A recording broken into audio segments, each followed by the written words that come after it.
In this video, I'll show you how to find trending Polygon Memecoins on Dexscreener. Ensure you subscribe and turn on the notification to this channel for lots of educational guides and content like this.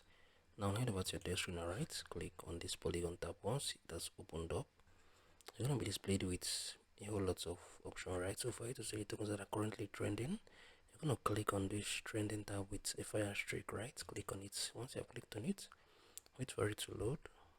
It's going to open up right now, so you can see the tokens that are currently trending.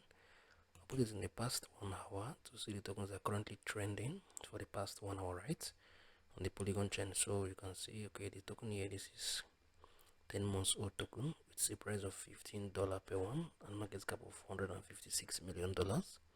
So this is basically how you can find trading tokens on the Polygon chain on Dexscreener. I find this video helpful. Please share your thoughts below in the comment section. I'm gonna see you guys in the very next one.